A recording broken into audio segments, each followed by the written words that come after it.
I've been involved deeply as a teacher in the healing arts and psychic skills training, and been a meditator for about 20 years, in and out of many different systems and temples. And why is it that it ends up being mindfulness that I find is the most important aspect?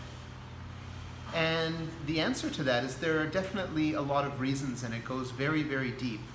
But just from a practical standpoint, and for beginners who are looking, which area of spirituality should I endeavor into?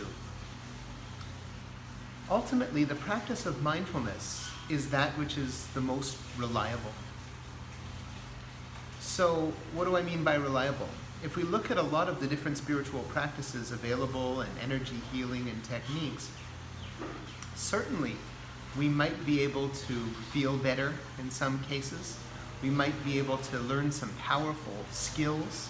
We might even be able to be connected with higher planes or higher levels. However, there is a fundamental problem with all of that. The problem is quite simple.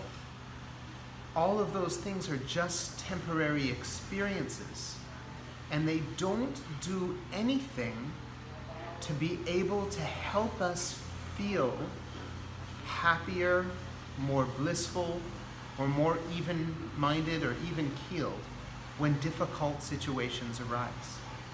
You see, mindfulness is not really a sexy practice, right? Mindfulness sounds a little bit mundane in the sense that, okay, so I'm angry, and then I know that there is anger in the heart.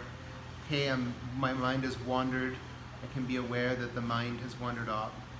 And practicing such things doesn't sound so exciting. But ultimately, it doesn't matter what exciting things we do and what amazing and beautiful and even blissful experiences we have. In the end, what are they? When we are sick and dying, what are they?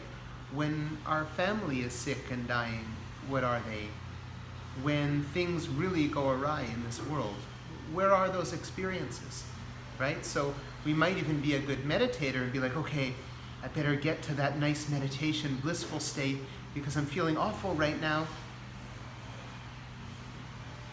And then we try and get there and we can't because our mind is too busy, or we might be too distraught about different things, and it isn't reliable, you see.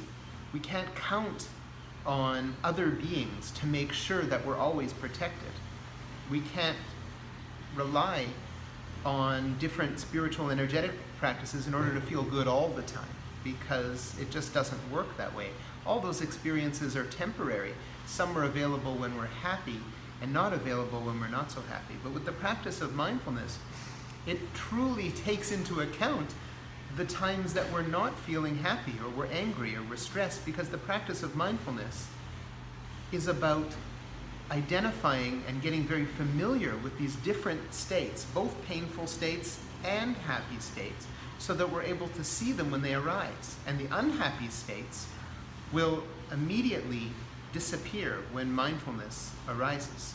So it doesn't matter what's happening in the world, and it doesn't matter whether we tend to be a happy person or a more unhappy person, if there's a crisis or anything else. Mindfulness works to guard our mind from negative and from painful states, no matter what is going on. You see, so it is the most reliable thing we can practice. And when we practice correctly, mindfulness will arise automatically to guard our mind against negative states. So there might be difficult things in the world happening, but our heart doesn't have to suffer along with it. And when our mindfulness is strong enough, we don't have to rush to try and do a technique in order to make ourselves feel better. So that's why mindfulness is so important always, but even especially now.